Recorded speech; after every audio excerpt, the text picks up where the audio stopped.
la pâture, la ouïle, c'est bien plus difficile. Mais rien n'est plus beau que la pâture à l'eau, etc. Comme disait Bobby Lapointe, la peinture. Alors moi, je reste un petit garçon dans la peinture. Je me rappelle, enfant, avoir peint, être ravi d'avoir un gros pinceau puis un pot de peinture que je ne savais pas utiliser. Mais ça reste une jouissance.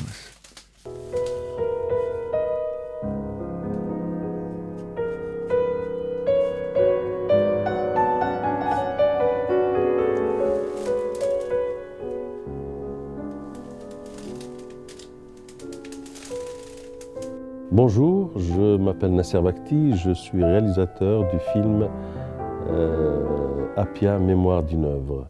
Et bienvenue sur clap.ch.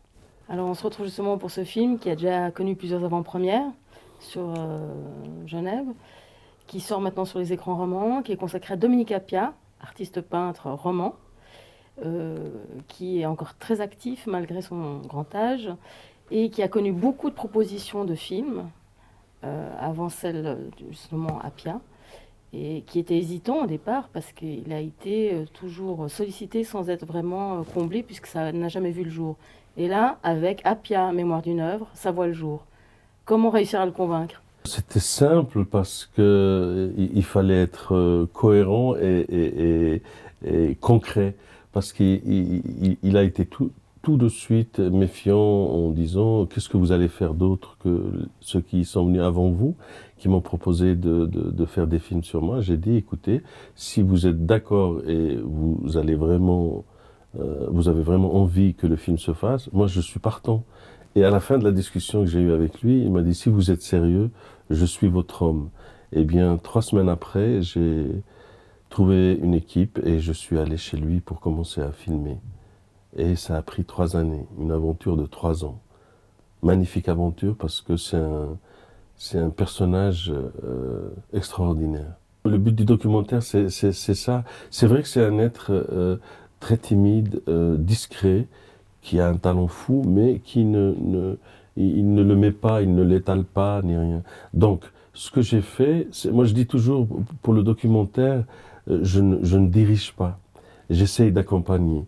Donc, et lui, c'est quelqu'un qui est vraiment, vraiment observateur.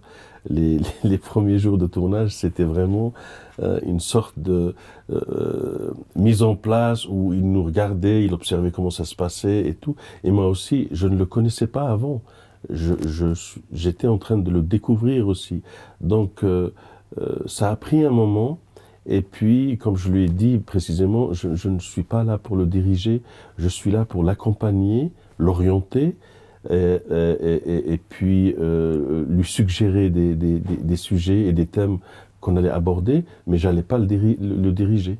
Et ça a été magnifique, parce qu'il nous a emmenés dans des lieux et des directions complètement inattendues. Et surtout, ce que je lui ai dit aussi, c'est que il y aura des questions, il y aura des situations, mais il y a aussi l'imprévu.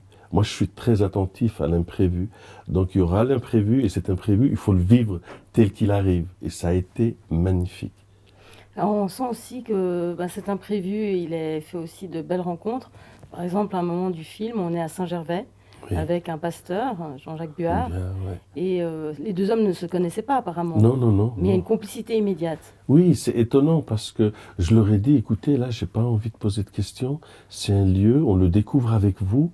Essayez d'échanger. Donc, ils étaient un peu hésitants au début.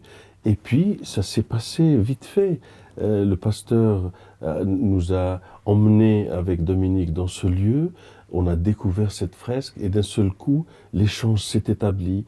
Il lui parlait, vous, votre regard d'artiste a vu beaucoup de détails, l'autre il posait des questions. Ça a été vraiment un moment très très fort. Et quand le pasteur l'a découvert au cinéma, il m'a dit « Je m'attendais pas à ça, on a vraiment échangé, hein, j'avais peur ». Donc il faut faire confiance. Moi je dis toujours, il faut faire confiance aux gens et puis voilà, ça fonctionne. C'est des moments précieux. Donc, est-ce que ça veut dire qu'au niveau de la méthodologie, si vous vous laissez une place à l'imprévu, il y a l'écriture, mais il y a beaucoup de place à justement ce qui peut surgir au moment du tournage? Bien sûr, pour un documentaire, il faut être toujours attentif à ça, parce que c'est des petites perles, c'est des choses auxquelles on ne s'attend pas. Elles sont là, pas dans notre vision de ce qu'on va faire et tout. C'est des choses qui vont surgir de nulle part, et puis elles sont là. Si vous les captez, c'est magnifique. Si vous les captez pas, vous les ratez. Ben voilà, c'est comme ça. Mais pour moi, quand on fait un documentaire, il faut toujours être attentif à ces moments de surprise. On a toujours de très belles surprises de la part des personnages et des situations qu'ils vivent. Si on est attentif à ça, bien sûr. Comment vous êtes venu à vous intéresser à l'œuvre et à l'homme Dominique Appia? Je ne le connaissais pas. Et dire aussi que j'avais déjà vu des œuvres à lui. La première fois que j'ai vu une œuvre de Dominique Appia, c'est quand je suis venu à Genève avec ma future femme à l'époque, qui allait me présenter à ses parents. Et dans sa chambre de jeune fille, il y avait entre les trous de la mémoire, un poster entre les trous de la mémoire. C'est vrai que c'est fascinant quand on découvre une œuvre, un tableau de Dominique, c'est fascinant parce que les détails foisonnent. On reste comme ça, ébahi, on est fasciné. Mais pourquoi on ne pose pas la question qui a fait ça? Parce qu'on l'assimile souvent à Dali. Et on se dit, on ne se pose même pas la question. Et Dominique habite à Genève, ses œuvres ont voyagé partout dans le monde et personne ne le connaît. Donc voilà. Et puis c'était une occasion, Jean-François Berger, qui est scénariste, est venu me voir avec un projet sur le plafond du Victoria Hall. En disant, voilà, il y a eu une histoire qui s'est passée, il y a eu un incendie et tout. J'ai trouvé ça intéressant, mais il n'y a pas de... C'est vraiment une anecdote. Par contre, quand j'ai lu qui était derrière la rénovation du plafond de Victoria Hall, je me suis dit, mais magnifique. Et il avait à l'époque 85 ans. Et je me suis dit, il doit y avoir sûrement 5 ou 6 films sur lui. Donc, je suis allé chercher sur Internet et la télévision, effectivement, a fait un film sur lui, un magnifique film court de 18 ou 17 minutes, en 16 mm à l'époque et tout, vraiment beau. Et j'ai vu comment il parlait, l'aisance qu'il avait. Il avait, je sais pas, 60 ans, l'aisance, les mots, la poésie dans ses propos. Je me suis dit, magnifique. Alors j'ai rappelé Jean-François, j'ai dit, écoute, je suis partant pour faire un film sur l'homme et son œuvre. L'artiste et son œuvre, mais pas sur le plafond du Victoria Hall. Parce que le plafond du Victoria Hall fait partie de l'œuvre. Voilà, il s'intègre de manière évidente dans le film. Mais on ne va pas faire un film que sur le plafond. Et de là, il a accepté, donc Dominique a accepté, et l'aventure a commencé. Et elle a duré 3 ans de tournage et 1 année de montage. Et c'est une aventure qui vous amène dans plusieurs endroits. Vous allez d'ailleurs au centre Pompidou, à Paris, oui, au Père-Lachaise. Au Père-Lachaise, magnifique aventure au Père-Lachaise, parce qu'on nous a refusé l'accès au Père-Lachaise. Il fallait avoir une autorisation et tout. On était pour 8 jours, 10 jours à Paris. On n'allait pas faire une demande et tout. Donc je lui ai dit, Dominique et Anne, allez vous balader et on arrive. Ils sont rentrés, on a pris une petite caméra Canon, on leur a mis des HF et on est rentrés. Et moi, d'ailleurs, la séquence, elle est comme ça. On les voit toujours se balader de loin parce qu'on les filmait de loin. Et puis quand ils sont arrivés devant la tombe de Chopin, on s'est rapprochés. Et quand je leur posais des questions, c'était aussi ça. Je passais devant eux, je disais alors, qu'est-ce qui se passe? C'est quoi cette tombe? Et vous venez souvent, à chaque fois, et eux, et lui, il répondait face caméra, il racontait son histoire et tout, et nous, on écoutait. Et ça a été filmé de façon très vite fait, vraiment vite fait. À la sauvette. À la sauvette, ouais. Et ça a marché parce que c'est une belle séquence. Pour moi, c'est une séquence poétique. Il parle du cimetière d'une manière dont on n'a pas l'habitude d'entendre. C'est très beau d'ailleurs, c'est très très beau comment il en parle. Et puis, bon, la Tour Eiffel, Paris, qui est une ville qui l'inspire énormément, sa lumière, les couleurs, toutes l'architecture aussi, parce qu'il est très intéressé par l'architecture. Donc on a passé des moments vraiment inoubliables parce que c'est quelqu'un de curieux. Et il suscite notre curiosité. À chaque fois, il l'excite, il est tout le temps en train de nous faire découvrir des choses. Et ça, c'est vraiment quelque chose d'incroyable. On est allé à Zurich aussi, où il a eu la première fois, on a imprimé son poster entre les trous de la mémoire. La maison d'édition. Ouais. Et là, il était comme un enfant, parce que la technique a changé, la technologie a évolué. Et il a dit, mais c'est pas comme ça que ça se passait. Les couleurs pouvaient se changer en un clic sur un bouton. Il disait, mais c'est incroyable. Donc il était tout content et on a imprimé le poster entre les trous de la mémoire devant lui. On a refait ça. C'était vraiment un moment magnifique. À Genève, on a découvert Genève à travers le regard de Dominique. Des lieux insolites, des lieux qu'on ne connaissait pas. Parce qu'il vient de sortir un ouvrage, le Genève sentimental et amoureux. Oui. Et qui parle de lieux que les gens voient. Ce qui est incroyable avec lui, c'est que quand on marche avec lui, on voit tous des choses, mais on ne voit jamais ce que lui voit. Il a dit, depuis ma jeunesse, quand je marche dans la rue, je lève la tête. Marchez à Genève et levez la tête vers les immeubles, vous verrez des choses que vous n'avez jamais. Et c'est vrai. Depuis, moi, quand je marche dans une ville, n'importe quelle ville, je lève la tête et je découvre des choses incroyables au niveau de l'architecture. Incroyables. Il nous a montré des choses, mais vraiment complètement inattendues et insolites, parce que lui, il a toujours cette curiosité de regarder autour de lui. Il le faut, il nous dit, il le faut. Donc voilà, et puis son échange avec Rousseau qui était... Voilà, c'est des moments inattendus. Ça, c'est l'imprévu. On a fini l'interview et il m'a dit « Je l'aime ». Il a fermé les yeux comme ça. J'ai dit « Mais alors, allez lui dire quelques mots. » Ouais, allez lui dire quelque chose à Rousseau. Et il s'est levé. Mais vraiment, il s'est levé, il s'est mis en face. On a pris le caméraman, on a monté sur la statue et il a échangé avec lui.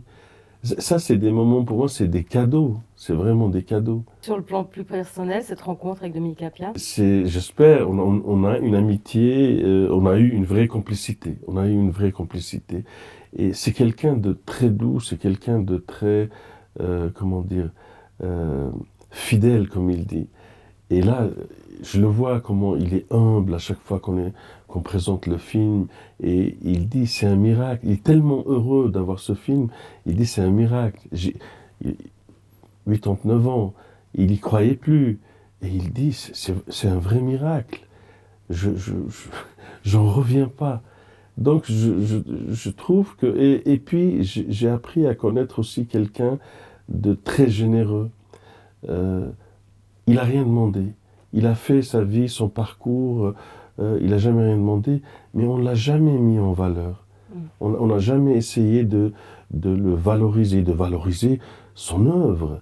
Quand on se balade à Genève, il est partout, Dominique Appiah. Dans les immeubles, il y a des fresques,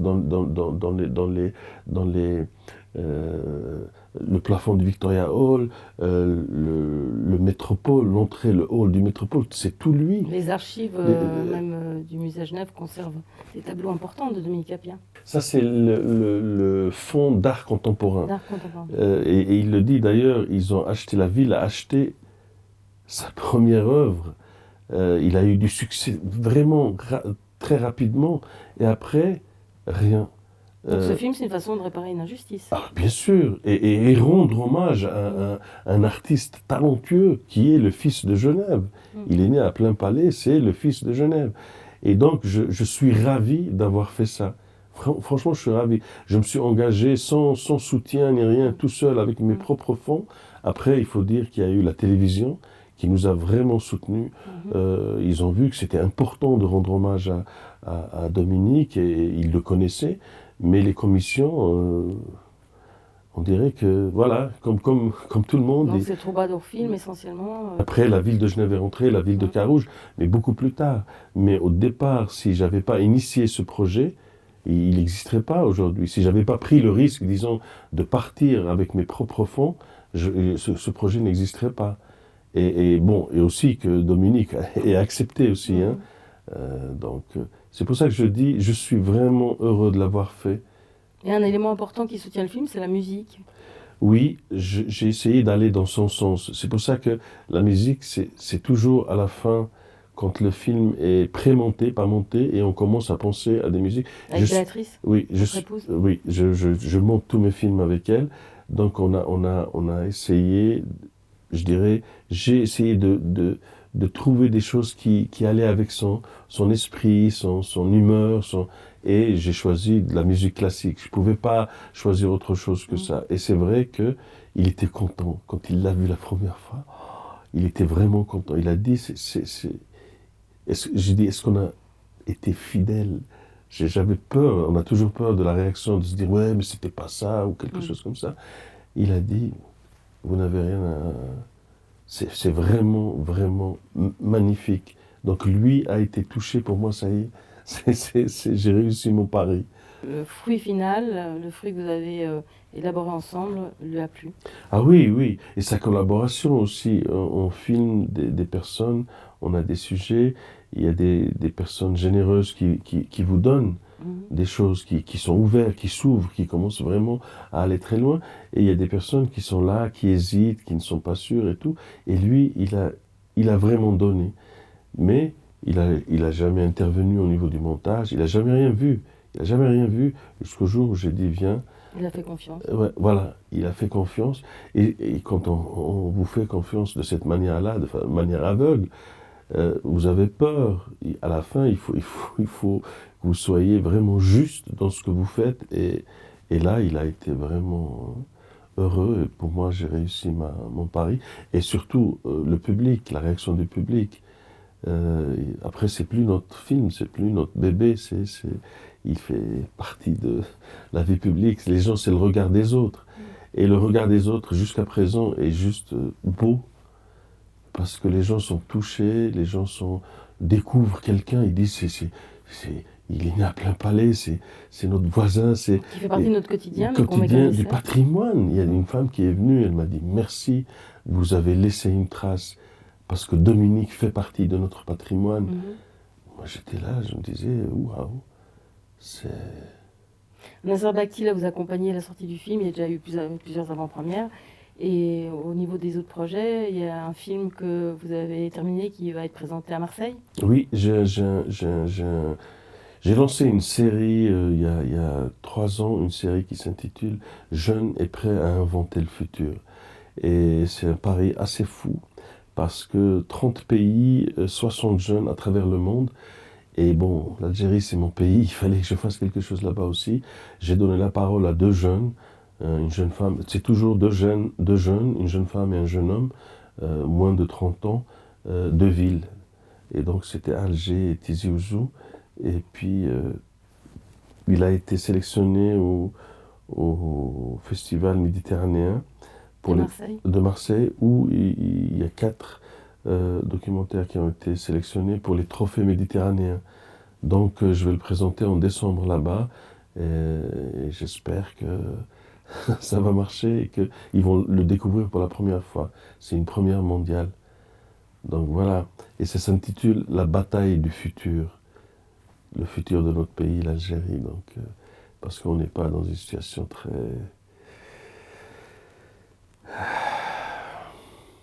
Mabrouk, Nasser Bakhti. Merci à vous, merci beaucoup.